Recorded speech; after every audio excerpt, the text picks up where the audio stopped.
It's the rule of 2, and we're starting now. Announcement. Rule of 3, actually, is starting right now because Dennis Zen joining us here. I hear you have something for Mark Sidious. So first of all, I'm very excited about it because, Dennis is a very respectful dude, and he rarely will come and disturb the sanctity that is known around the office as the rule of 2. Right? I'm breaking the rule of 2 to become the rule of 3 just for a brief moment here.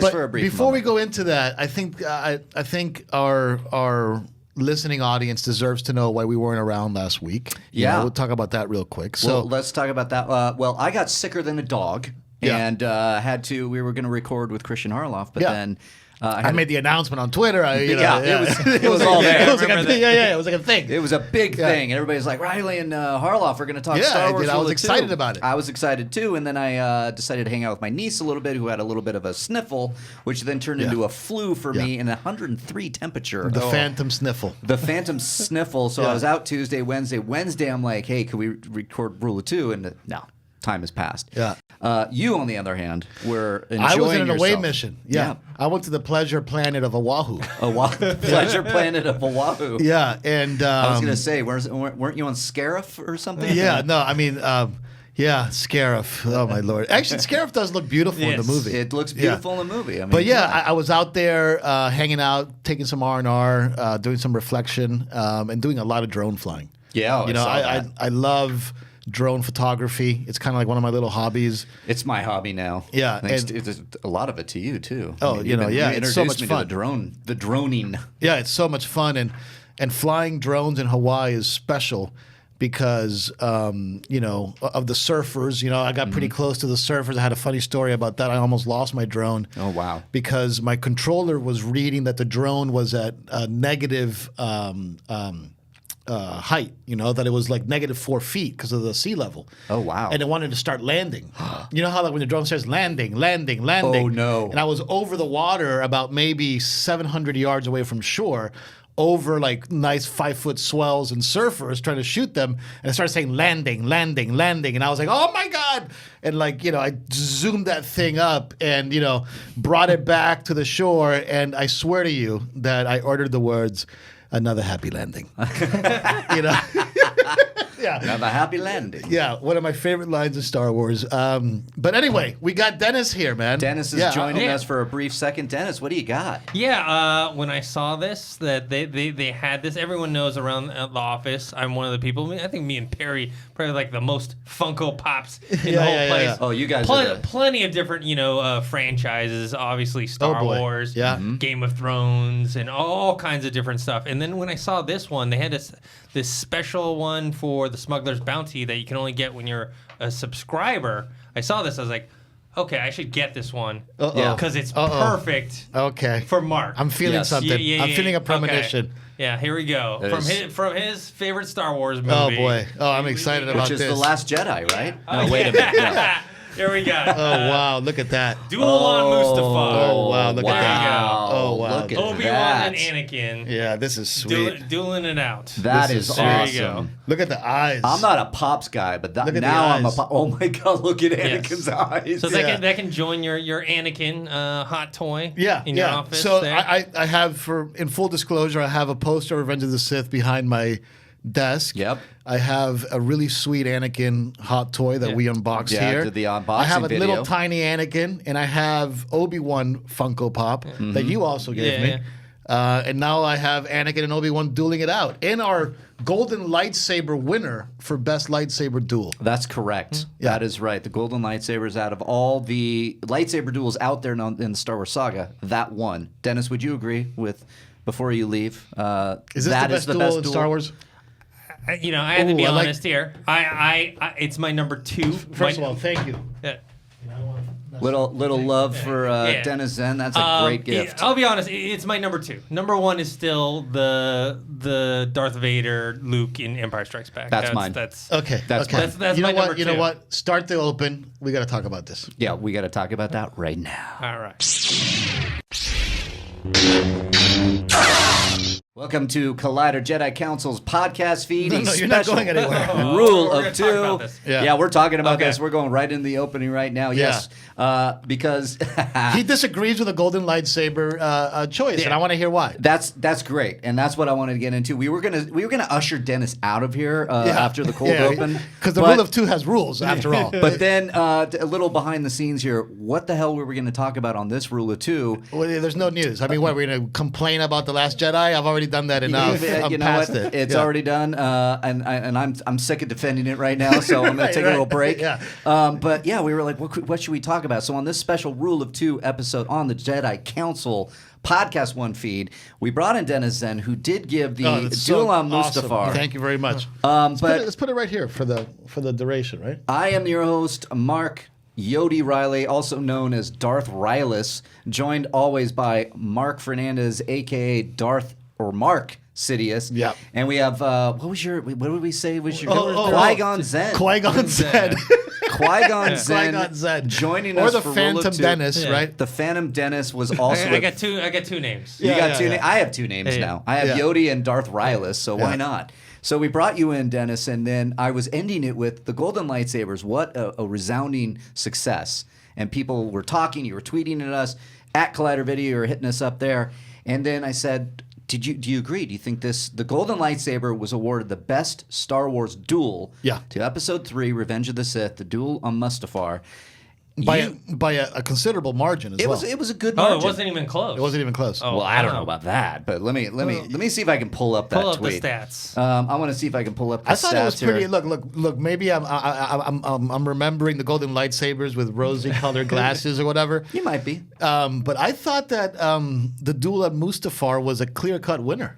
It probably was. I'm just going to go ahead and Yeah, just you know, look let's look at at it the right tape. now. Let's look at the tape. Okay, well, that's not it. But so what you said, Yeah. Dennis, is Yeah. I agree with. Your favorite duel is Empire Strikes Back, the duel between Luke and Vader on Bespin. Yes. Which is mine as well.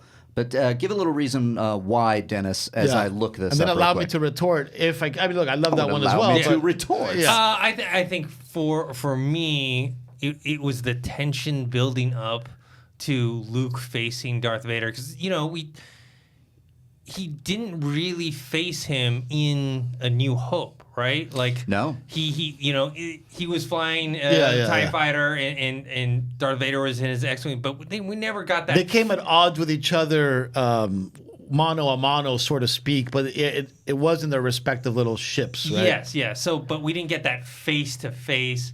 Luke, had just kind of learned how to use the Force. He sure did. And his he lightsaber ran abilities off, weren't- because Yeah. Yoda and Yeah. Obi-Wan are saying, don't do it, dude. And he goes Yeah. anyways. And look, he ran off, and not to go off topic here, but when he goes out there is a passage of time of him training. Yes. Like when you think back about the cinematic craftsmanship of that film and you remember that scene, it does give you the impression that Luke Skywalker went through some kind of like boot camp Yes. to become a Jedi. That it wasn't something that it's like, I'll give you 3 lessons. Oh, there, I did it again.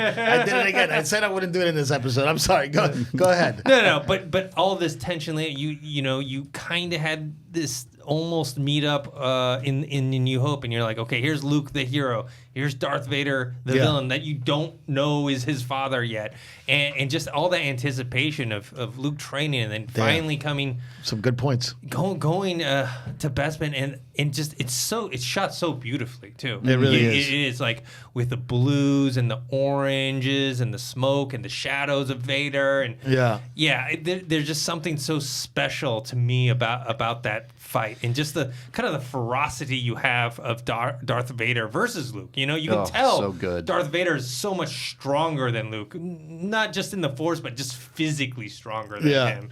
And and then with the ending, chopping off the hand. It's so iconic for me, and it's such a memory. So first of all, everything you're saying is super valid, and it rings true with me on every single beat.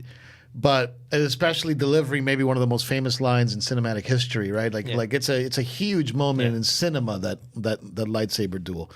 But when you see when you start seeing the prequels, and George Lucas takes lightsaber dueling in a more serious way, right? In a more Matrix, Crouching Tiger, Hidden Dragon kind of way, right? Like to actually create ballet and rhythm and choreography, if that's even a word. Choreography in the lightsaber battles. Doesn't that start to take what was in the past and to some degree make it almost not irrelevant, but just not as good? You know, like that duel between even Obi-Wan and Darth Maul with Qui-Gon. Like just the beauty of lightsaber dueling as an art form, for me, superseded, I guess, to your point, because you're right, narratively speaking, in Empire Strikes Back, that's a much more powerful scene. In terms of like the consequences of that scene. Yes, absolutely. Well, here's my point with the prequels and the duels, which I love, is the choreography, which you mentioned, but it's also, it harkens back to Obi-Wan's, like, before the dark times, before the Empire, right? And it's like, it's not random or clumsy like a blaster, it's an art form in the lightsaber duels. So when I saw it, and I remember when we came out of Phantom Menace, I was like, that is one of the best lightsaber duels I've ever seen in my life. I loved it. My roommate was like, that's not lightsaber, that's not what it is. And I go, wait a minute. Right. Those are Jedi in their prime. Right? We got Luke and Vader going. We had Luke, to your Bespin point, and the viciousness of it, that's Luke figuring it out. Right. And even when he gets to Return of the Jedi. And Vader playing with him. He's not really. Vader's like, oh, too easy. Boom. You know, he's just, he's playing with him right now, trying to get him to a trap. But then it ultimately leads. You can see Vader's frustration, which is why I love Empire. To your point, Dennis, he's on that bridge where Luke gets him in the shoulder and he goes, ooh, wah, and he just starts swinging. And I'm like, oh, God, Vader's pissed right now. Luke is about to get killed right now. It was so brilliant. That's my favorite. And I do have the results here. I did get them up, so I want to get your feedback.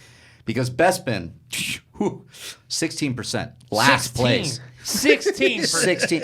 It is. This is the fans talking. What? This is the fans talking. I'm with you, man. I can't believe this is on the last place. Look, narratively speaking, it is maybe the most powerful scene in all of Star Wars. It is, and it's in the lighting. I love. Oh, it's beautiful. It's iconic. When I think the Force is with you, young Skywalker, the chamber lights up.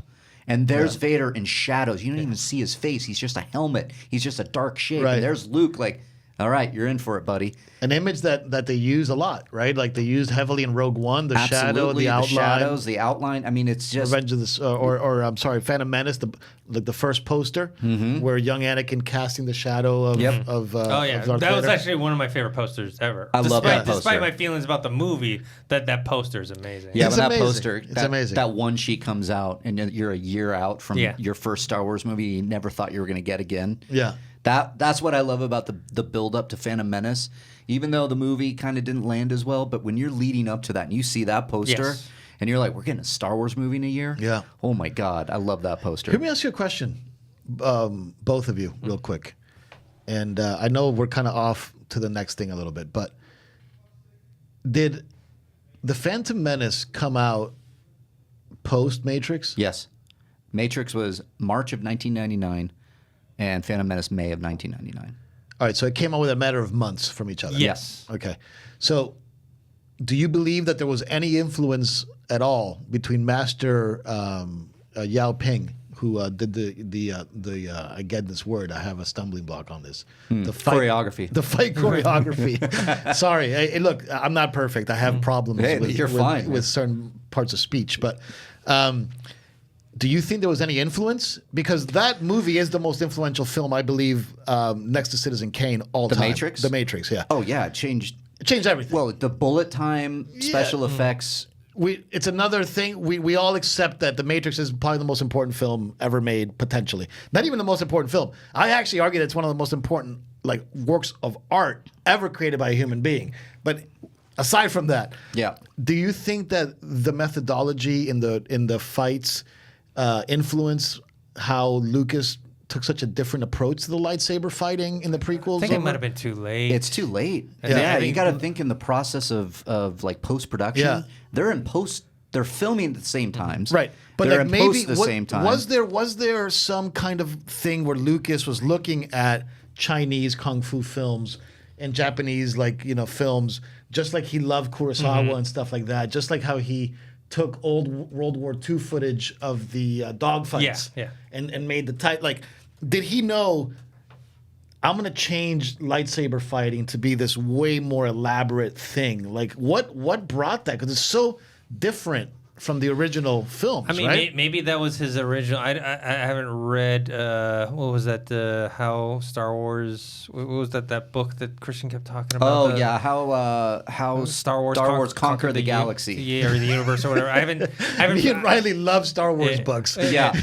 No, I read that in that book in particular. Oh, did you read that one? Chris Taylor. Yes, it's a fantastic book. Yeah. I'll read the Star Wars books that are like the making of, because it's like the filmmaking and how they got it there. Yeah, that's give you a little insight into the creative process. Yep. Right? So that's a good one. I'm trying to pull up. But what were you saying? No, I was gonna say, what was it? Maybe Lucas's intention from the beginning, even before he did the original trilogy. Maybe that's what he wanted in the fights, but he couldn't get that with the technology back then. But no, I mean, there is no technology. Like most of those fights are all actual pieces of stick hitting each other. I mean, it's all choreographed. Yeah. But what I'm talking about is the motion and also some of the But there's no technology there. Is my point. The acrobatics. Maybe not technology, but so much, back then the fight choreography was not like what it is. That's my point. Now. And it's funny because I believe if you look at that time in the 70s, right, late 70s, early 80s, you have some pretty spectacular fight choreographed films out there, right? You have a lot of that kung fu cinema out there and stuff like that, So it's just interesting that when I remember it as a kid, the lightsaber fights were so awesome. Yes. Right? Yeah. But when you look at them in comparison to the ones in the prequels, it's like two different things. It is. I just found an article. Okay. Here on Vulture. So Nick Gillard was the stunt and lightsaber duel choreographer, right? Okay. For which film? I'm sorry. For Phantom Menace. Okay. Okay. And in all the prequels actually. And he saw. It'd be great to interview him, huh? It would be great. He tells a story where he basically got the script and it says, Darth Maul does a vicious lightsaber, lunge.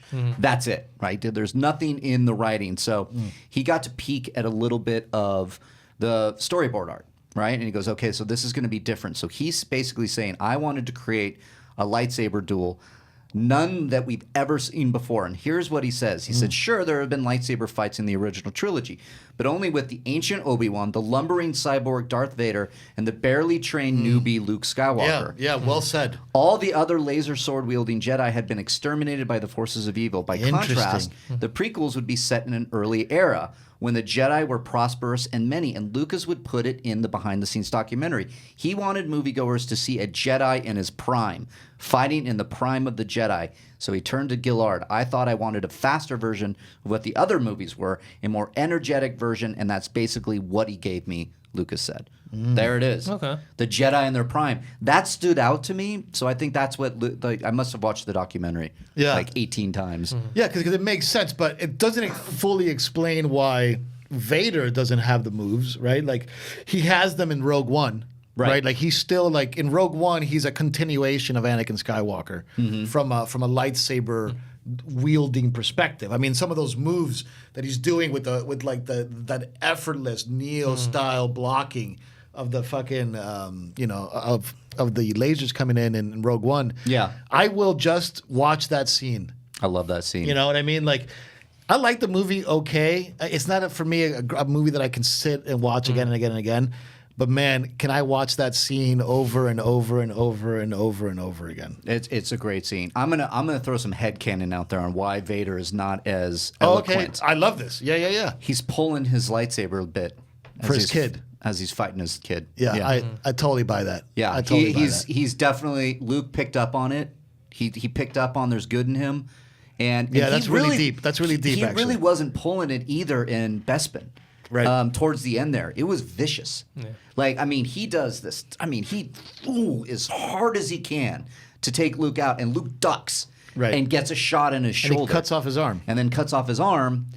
But in his hand or whatever, his hand. But in Return of the Jedi, he might be pulling it a bit. Now, what about Obi-Wan? That's the most lumbering of all. Fine, yeah. Because you nailed it with Darth Vader. What do you think? Want to throw something in there? No, I agree with Riley. I think it's one of the things where he is holding him. He knows because his whole plan is he wants to get his son with him to take out the Emperor. So he doesn't want to hurt him. He doesn't want to necessarily. And look, I've thought about that a little bit, but not really as articulated as that. Yeah. So, but when it comes to Obi-Wan Kenobi, does he still have some former feelings for his master? You actually brought up a theory yesterday when we were trying to do a little pre-production and thinking about what we were going to talk about. And for the record, guys, we came up with nothing. We came up with nothing. We had nothing to talk about today. Yeah. And I feel like we're actually having the best convo we've maybe had about my favorite topic, the lightsaber. It's the heart of Rule of Two, which is a celebration of Star Wars. And just get into it, get nerdy, get sweaty. You know, John Schnapp is sitting behind me right now. Amen. Getting sweaty about the prequels,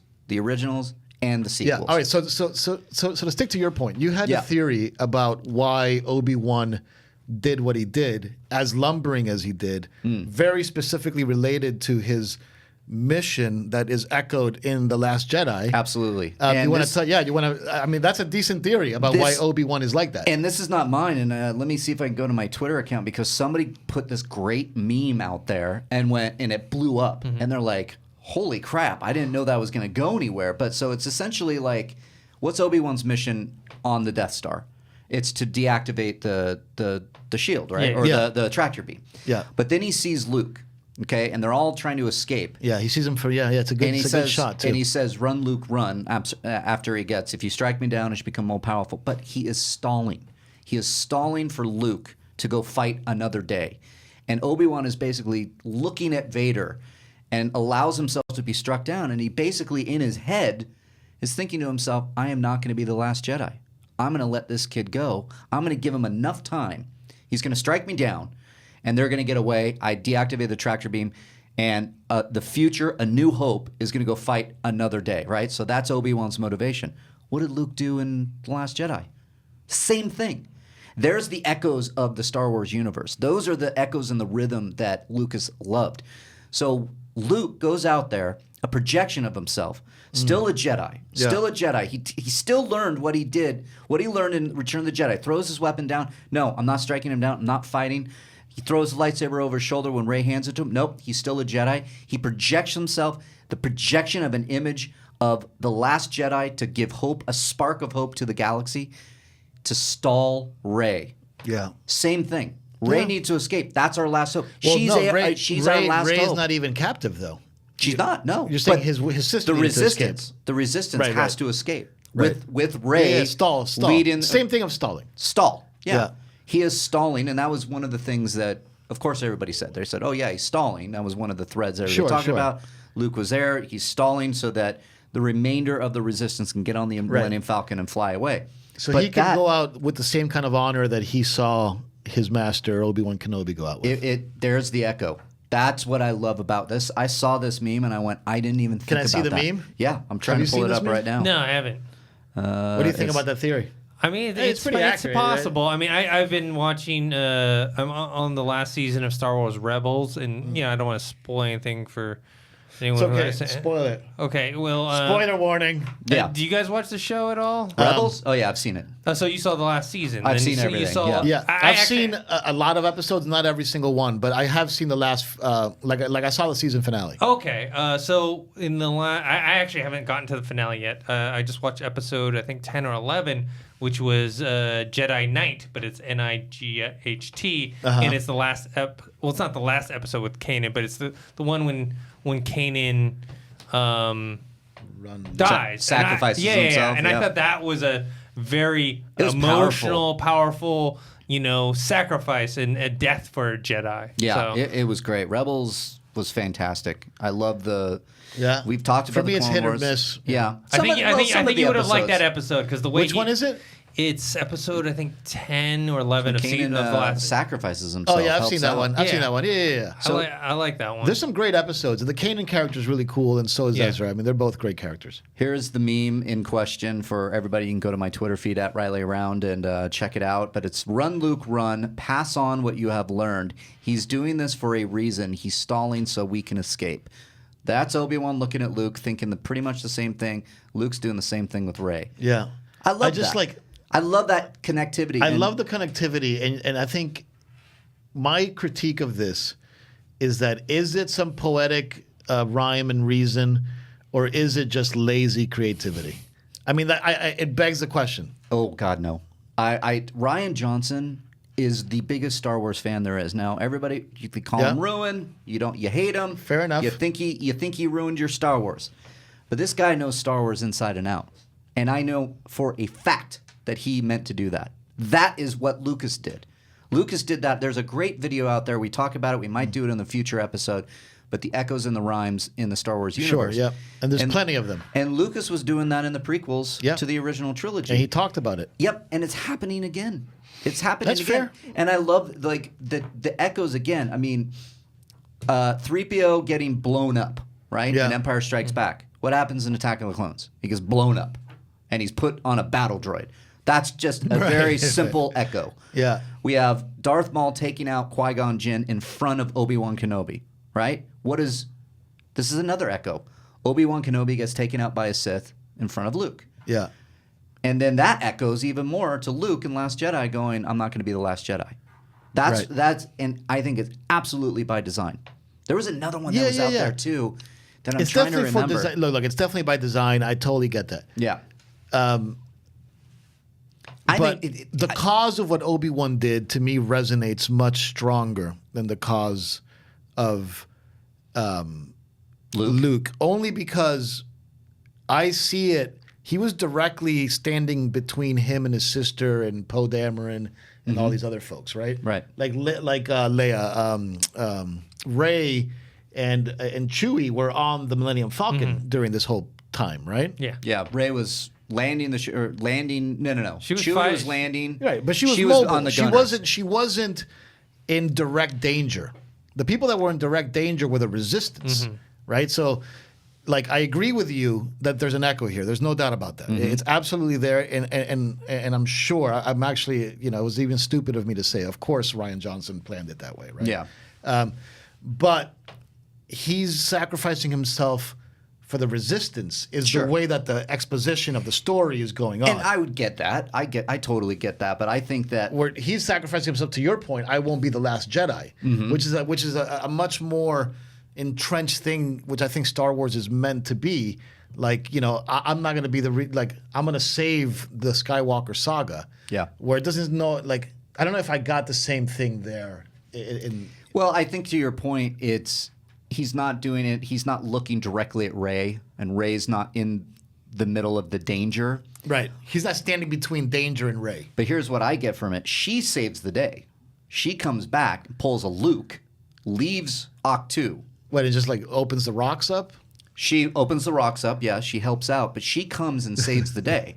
Because the TIE fighters are taking out those little crate things, the crate wagons, whatever you want to call them. Right. Right? And then the Millennium Falcon comes out of nowhere, blows some TIE fighters out of the sky. Finn screams, goes, oh my God, here's our chance. Right. Another memorable scene, the Finn scene. Yeah, they start to escape. Quiet you. They start to escape. Apology. I'm sorry. They start to escape, and Rey is moving the rocks and getting everybody on the Falcon. But if Luke's not there, they're going to get to the Falcon. They're going to wipe out the Resistance, and they're going to sooner or later get to Rey. And Rey's going to be on her own. But that's not in the movie. That's not clearly articulated in the film. Rey's not in danger. The Resistance is in danger. The Resistance is in danger, but I think Rey's by almost proxy, Rey's almost there to help rescue. Yeah.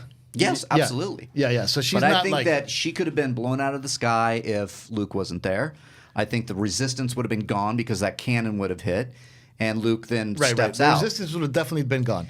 And then what is Rey going to do? Then she has the full power of the First Order on her, and she's going to have to escape, but then she has no backup. She has no one to help her.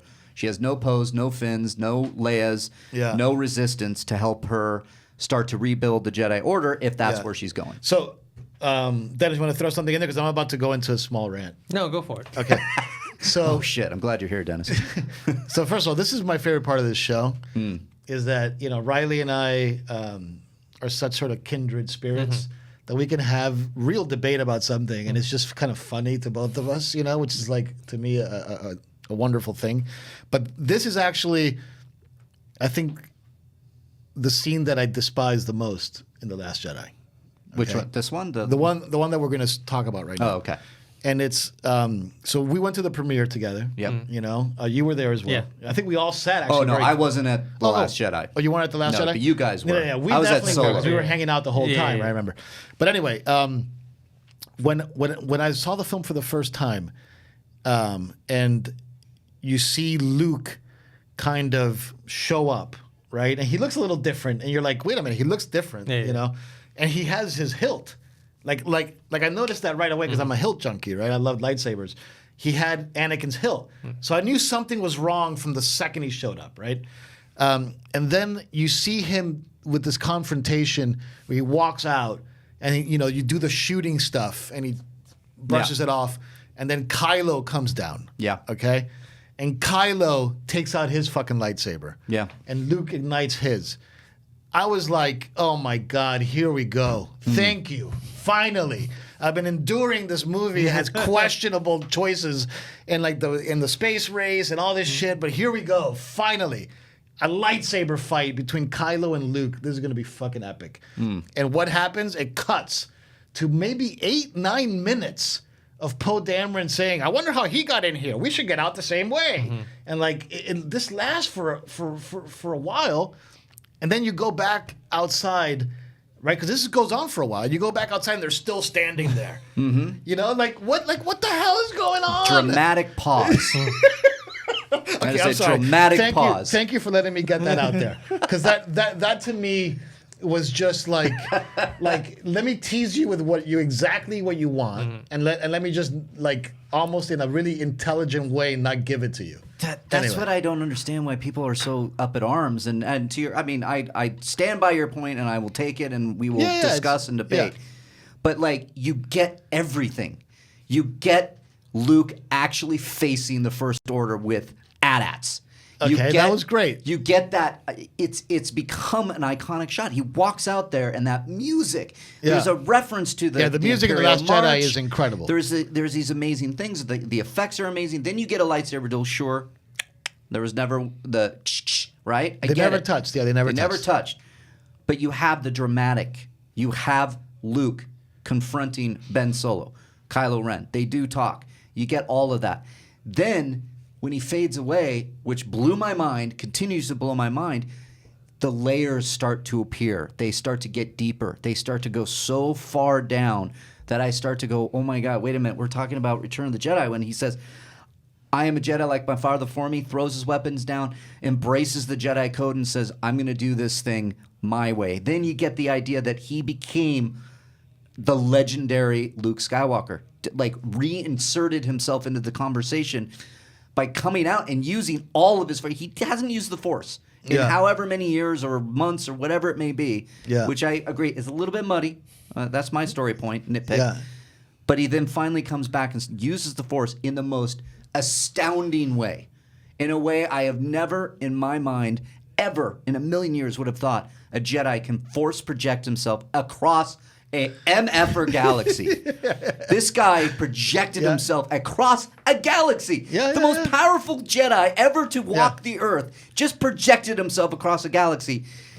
And motherfuckers are out there going, not my Luke. Right. This guy just projected himself across the galaxy in the most amazing sense of power ever. And people are like, whatever. Yeah. I'm like, come on. Look, first of all, come on. First of all, Dennis, you want to throw something in there? No, just for me, I want to ask you a question. Yeah. Look, first of all, I love your point, and I have some thoughts about it, and I want to discuss it. But go ahead, please. Yeah. Would you feel better if Luke was actually physically there and there was no Force projection? Let's say the same story happened, and it was. This is a great question. And Luke is there, and they do actually have a Jedi lightsaber battle. Yeah. Would I feel better? First, it's a great question. And then he perishes to save them. Yeah. Yeah. Okay. It's a great question. It's a great question. Yeah. And this is why I'm glad it's the rule of two. It's a rule of three. Let's call it what it is. Or we're trying to turn him into the dark side. Either way, that's fine. I'll pull him to my side. Somebody has to die. Anyway, the math is very complicated in this. Yeah. It's a great question. The question is, would I feel differently about The Last Jedi ending if Luke was there? Okay. 1. 2, they actually did have a lightsaber fight. And 3, it ended the same way with Luke sacrificing himself to help. But he dies by Kylo Ren's hands. He dies by Kylo Ren's hands. The answer is absolutely yes. I would be happier. Wow. Okay. Absolutely, without a doubt. Yeah. Without a doubt. Because then it's my Luke. And like, I get your frustration with the not my Luke stuff. It is a pretty astounding achievement that he does.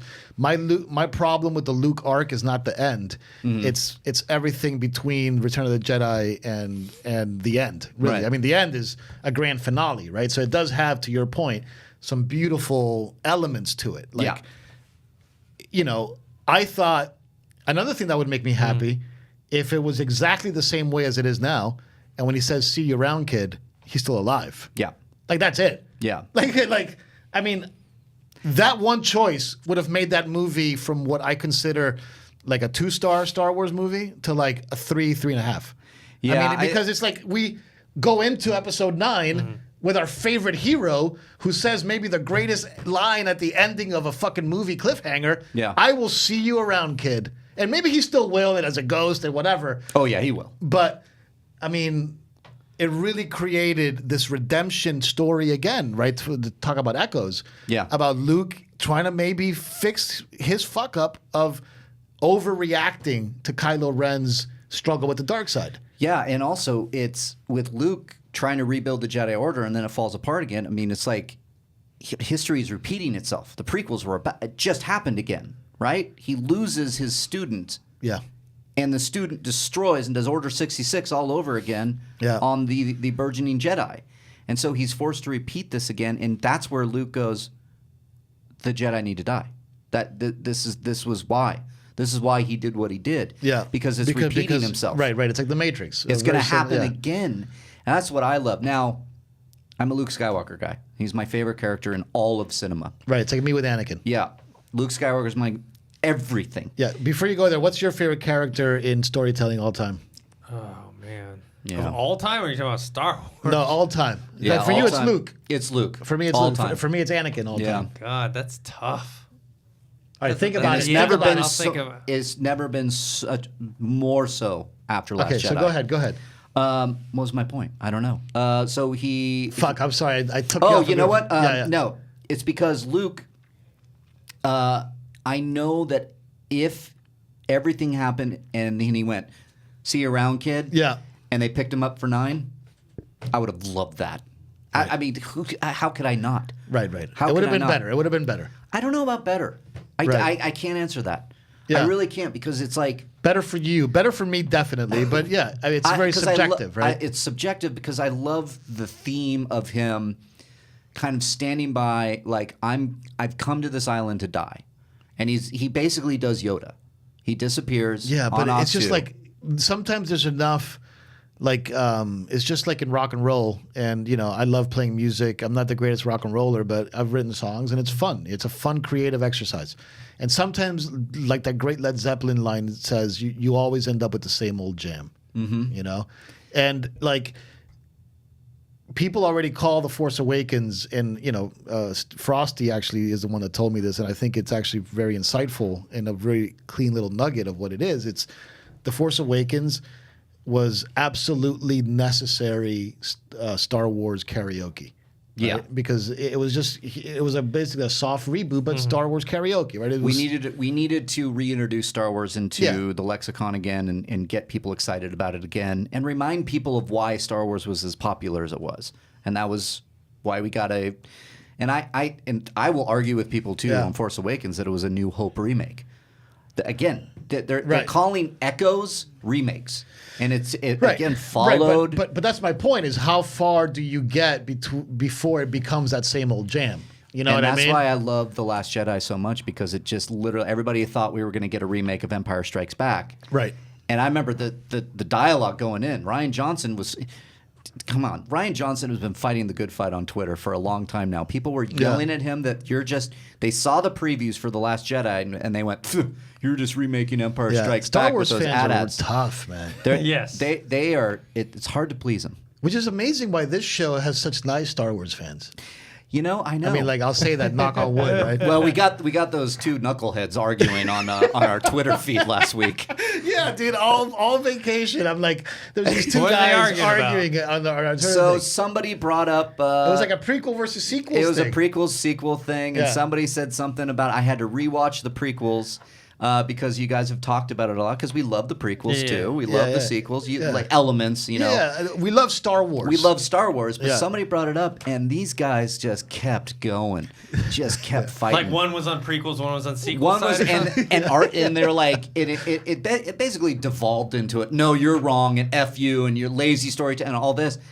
And Fernandez finally texts me from Hawaii, and he's like, "Who are these guys?" And I'm like, "I'm about to say something. I've been noticing too." Yeah, and I go, "Guys, for the love of God, remove us from this thread so you can go argue somewhere else. I don't need it. And I to don't their care." credit, they did remove us from the thread, and They they did. apologized. They actually did. so it was actually very cordial. Okay. Yeah. You know, it was a good ending. It was a happy ending. Another happy landing. It's another happy landing. So it was fine. All right, favorite character all time. You have something? I mean, off the top of my head, probably T. Lawrence from Lawrence of Arabia. I was Really? gonna say, yeah. Yeah, I mean, his Wow. character. 'Cause Dennis is a Lawrence of Arabia His character guy. arc is fantastic. Well, that makes me want to watch that movie Me again. too. That makes me want to watch that movie again. It's a long movie. Yeah, David Lean, the great David Yeah, Lean. David Lean. Yeah. 3.5 hours. Omar it has Sharif, like, Alec there's- Guinness. They have a break. There's an intermission break. Peter O'Toole's in that one? Peter O'Toole is the- Lawrence. Yeah, Yeah. It's an amazing movie. It's a long movie. It's a long movie. Yeah.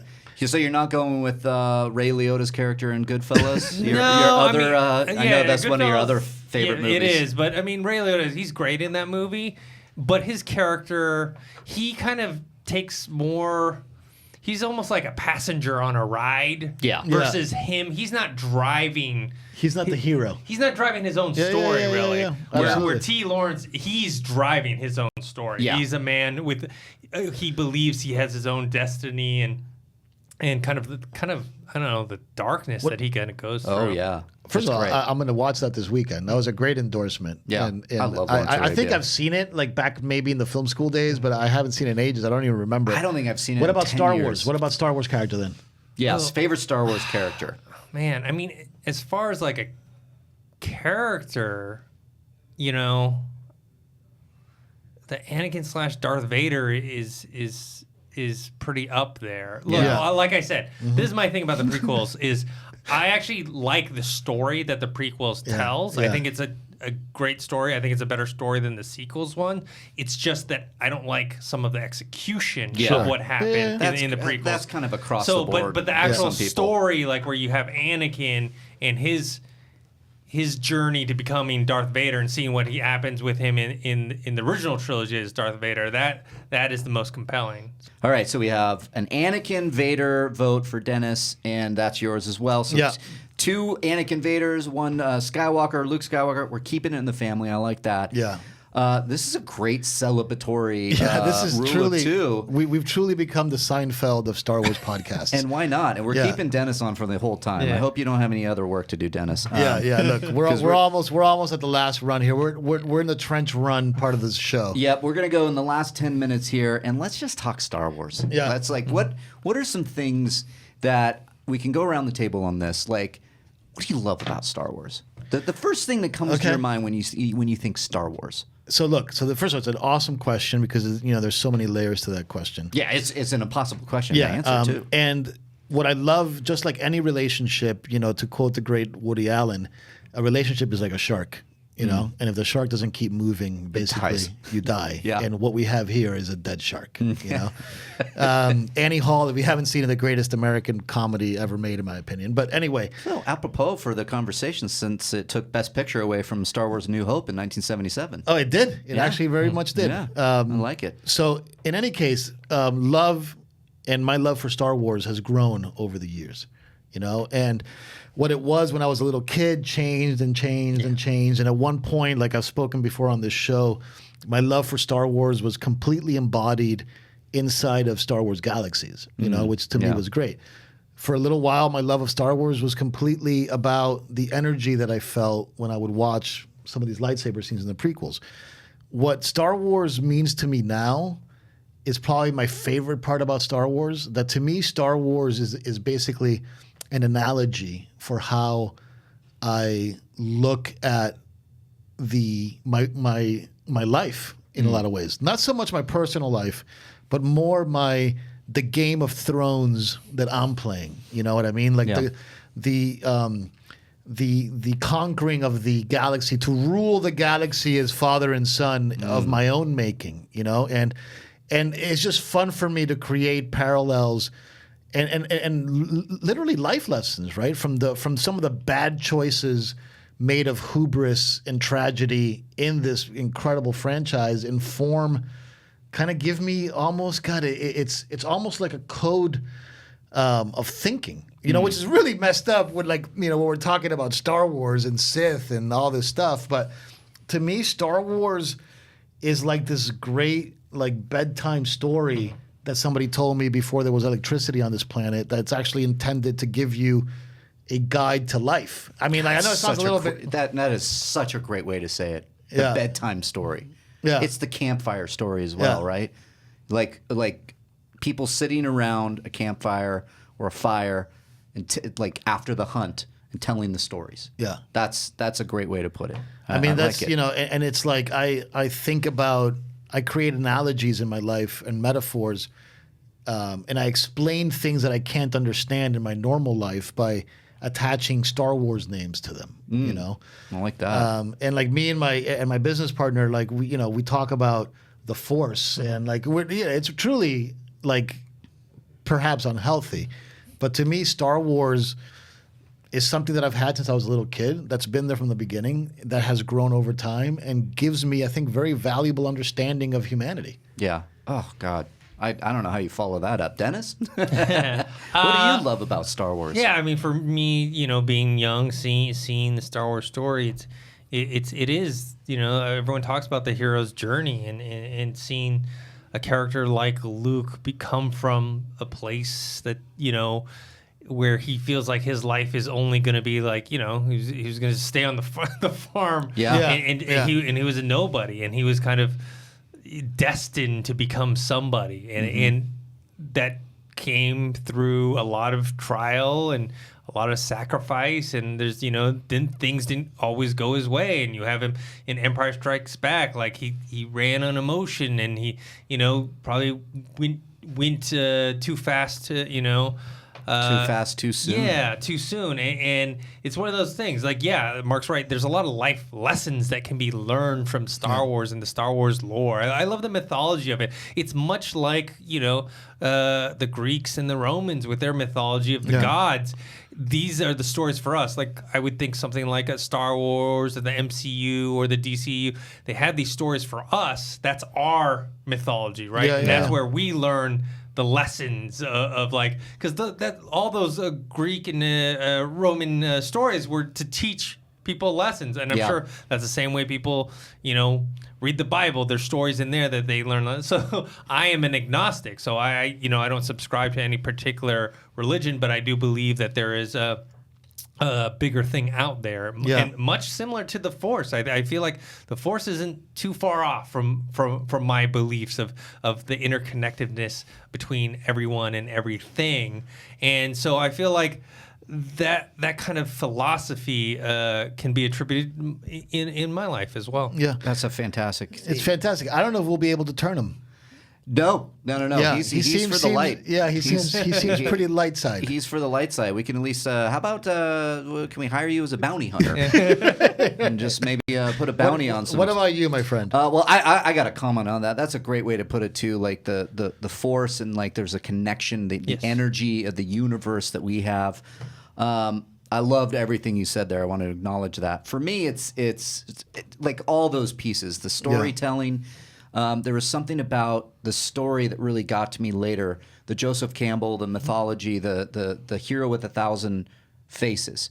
I read that book, and there is something about what you said, Dennis, that's like you have the Greek plays and the Roman plays, and you have Star Wars to me is like Shakespeare. Yeah. And you know, the English would go to see Shakespeare and the plays, and because he had something to say about the ruling class, and he had something to say about tragedy and the relationship, and that's Star Wars for me. It's like I learn about Luke. Luke was me, and I'm looking out because I always had. I came from a very conservative family in Orange County that said you're gonna have to go follow in the footsteps of the family and become a lawyer. And I was always looking out beyond. I mean, I grew up in the shadow of Disneyland. With that little Skywalker rant you just gave me, I think you would have been a fine lawyer. Yeah, I'm sure I would. I do have the skills for it, but I would always look beyond, and I'd be like, and I remember my dad telling me one day, "Why are you going to Europe? Why don't you just you can spend 10 cents and go get a library book?" And I'm like Luke Skywalker, just like Uncle Owen just told me I got to stay behind and stay on the moisture farm and work a few. And like, why do you want to go do that? And I'm like, because there's more out there. And so that was Luke for me and the storytelling of it. But there's an aesthetic to it.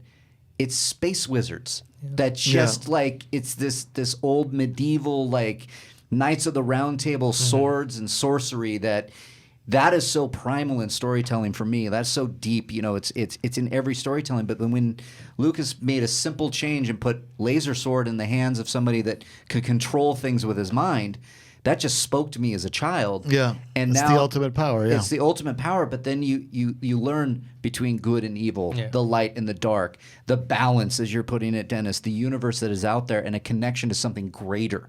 Whether you're agnostic, whether you're religious, whether you believe in God or not, one of my favorite things lately is watching through the eyes of my fiance who didn't grow up with Star Wars. Yeah. But then as she's revisiting it and it's becoming her favorite, she's seen the similarities of her yoga practice in the Force. And like Yoda will speak, and she's like, "Well, that's yoga." And I go, well, no, it's Yoda. She's like, "No, that's yoga." I go, "Well, Yoda." Oh, I see what you mean. Yeah. So it's stuff like that I can see it, and it ignites something in her, because there's something in Star Wars that I think speaks to everybody, no matter who you are. Now, you might not like the prequels as much as the sequels, or you like the original trilogy, or you like this or that, but I would imagine there is something in a Star Wars movie for everybody. Yeah, and that's what I love. That's what I love. Yeah, that is something to admire, and like I always said, like maybe I bang on The Last Jedi and I'll bang on Force Awakens at times, but it's like, and I've said this before on the show, but it's like me and the Dolphins. It's like you love your football team, and your football team inspires you, and it makes you feel like you're part of something. And sometimes they don't play well, and it's okay to have, to be critical of it if you honestly feel that way. But like we always talk about, it's the loyal opposition. No matter how bad it gets or how bad we each individually think something is, our love of Star Wars is what keeps us together. Yeah, I mean, that's the point of this. I mean, that's the point. That's what kind of started with Rule of Two, is the celebration. We don't have to agree, but we agree that we love Star Wars. Right. And what's out there now with this fandom, like drawing a line that you like, if you like The Last Jedi, then you can't ABC, or whatever it may be, or yelling and screaming because you like this thing over this thing, or those two knuckleheads fighting over the prequels that turned into the sequels, and them yelling and calling each other names. It's like, that's not Star Wars. Right. Like you're not a Jedi then. Yeah. You're like balance.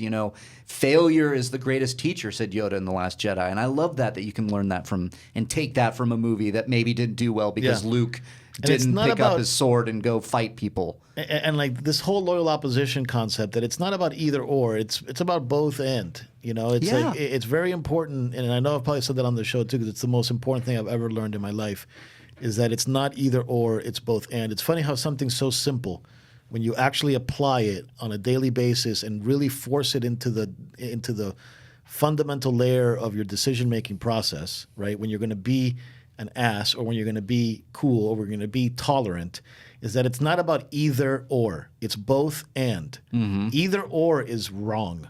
It's just wrong. And both and is a better option. What's either or as well? It's a Sith absolute. Right. Right? I mean, it's like there's no arguing. Right. when somebody yells at me for either liking The Last Jedi or not, it's like, no, you can't. I mean, like. No, you didn't like it. I mean, somebody literally said, I love The Last Jedi. And I'm like, no, you didn't. Yeah. And I was like, well, where do you go from that? How do I even have a conversation with you then? Look, this is probably and I learned this lesson from my grandfather. It's the most important thing I've ever learned in my life. I'm going to say it real quick. I think I've maybe even already said it. So if I have, the new people can hear it. Yeah. I'm a huge game guy. And when I was a little kid, I was even more so a game guy. I love video games. My dad one year bought me a Sega Master System. Okay. Oh yeah. Along the time the Sega Master System came out, maybe even before the Sega Master System came out, the Nintendo Entertainment System was out, and these were both fairly expensive things. Yes. And I only had the Sega Master System. Okay. So for months I was the Sega guy, right? And so in my school. Walter Payton football is better than Tecmo Bowl because it looks better, and then a Phantasy Star is better than Zelda, right? And I was adamant about it. Like, no, and this sounds ridiculous, but Phantasy Star is just much better than Zelda. To this day, people still have that argument. And then one day, my grandfather, rest his soul, comes to me and says, "Let's go to Kmart." There was a Kmart around my house.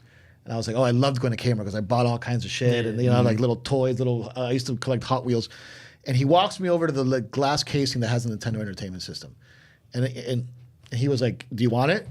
And I was like, no. I'm a Sega guy. I have the Sega. Let's go buy some Sega games. And he's like, "Why are you fighting between the two? Do you want this? Is there something beautiful about this?" And he taught me the idea in Spanish of it's not about either or, but it's about both and. And I'm gonna give you this Nintendo. And since then, I've always had the PS4 and the Xbox because there's beauty to both of them. I always have the Mac and the PC. Yeah. Why limit yourself to a world of opportunity because of your personal biases? Right. And why put that line in the sand to alienate a potential ally? Yeah. Right? Amen. Absolutely. Like you're gonna say, you know what? F you and your Sega. Like, I'm only Nintendo. And you're like, well, you just lost a potential ally. Right. And not even friend. I would just say somebody that you could find on equal. Right, because you're both gamers. You're both gamers. Which is now on Twitter and in this toxicity that Star Wars fandom has found itself in, is that we all started as Star Wars fans. And now... And look, and it's not started. It's not just The Last Jedi. The prequels started it. Yeah, the prequels started it. The prequels then start dividing fans, and then Force Awakens comes around. I mean, I remember we were walking around doing the location scouting for. We were going to try to do the horror short, right? Yeah. And I put out it's before The Last Jedi came out. I put out a Force Awakens tweet. Like there was some thread I jumped in on, and I was shocked that all of a sudden I was just getting a lot of hate, and I was like, why? We're all on the same team, right? Like if you're even commenting about Star Wars, it means that you like Star Wars. Yeah. So even if you don't like the sequels right now and you hate The Last Jedi, well, you liked something in the Star Wars universe to get you there, right? So why not just go, this one wasn't for me, let me tell you why. Let's have a conversation about it. Yes, that's what this show is all about. Yeah.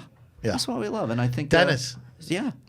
Thanks for breaking the rules with us, bro. Yeah, I enjoyed it. We got the rule of 3 happening today on a very special rule of 2 It's the rule of 2 episode. with an exception. Yeah. It's a rule of 2 with an exception. We hired we hired Qui-Gon Zen to come in. We are going to send him out on a bounty hunter mission. Who are we taking out in the office here? Yeah. That'd be a fun one to who would we send for bounty hunters out maybe there? The biggest Star Wars hater in the office, so I won't say his name, but you can probably guess who it is. I'm trying to think. There is a Star Wars hater in the office. There is. Yeah. Like who doesn't like the movies at all. Who I think despises them. All of them. Despises the movies. Yeah. Despises all of them? Let's not say, maybe not all of them, but definitely maybe all of them. I'm not going to say names, but it's somebody who sits fairly close to you. I think I know who you're talking about. I know exactly who you're talking about. Now I know who you're talking about. All right, and on that little cliffhanger. And on that cliffhanger. Send us out, brother. That will do it for another edition of Rule of 2 with our special guest, Dennis Zen. Dennis, where can the good people out there listening find you? You guys can find me on Twitter at ThinkHero, Instagram, Dennis.tzng. You also can find me on plenty of Collider content. Yeah, new MMA show. New MMA show. We do Collider Sports. We do the podcast, and we have tons of podcasts. We have a lot of cool stuff happening here. Oh man, yes we do. The podcast stuff is really kicking in right now. Oh, you know what? Tell them about the Star really quick. Just pump the Skywalker piece on Collider quick. Oh, yes. And that was a conversation that branched out of our conversation when we were on Jedi Council proper. And we talked about, we have on Collider Quick, go to YouTube, Collider Quick channel. We have How Luke Skywalker Can Live in Episode 9. Yeah, it's really interesting. Do a little speculation there, do a little bringing up the sequels, bringing up the prequels. Little fun speculation. I had a lot of fun with. And thank you guys for all your help on that one and or your thoughts on that. You sent me some great feedback and some great thoughts. Mark Fernandez, at Mark Fernandez on Twitter. You can find him there, or Mark Sidious, as it were. And I am at Riley Around on Twitter and Instagram. This is Rule of Two. We will be back next week with a brand new episode dropping every Wednesday on the Jedi Council Podcast 1 feed. So for Mark, for me, and for Dennis, we will see you next week, and may the Force be with you.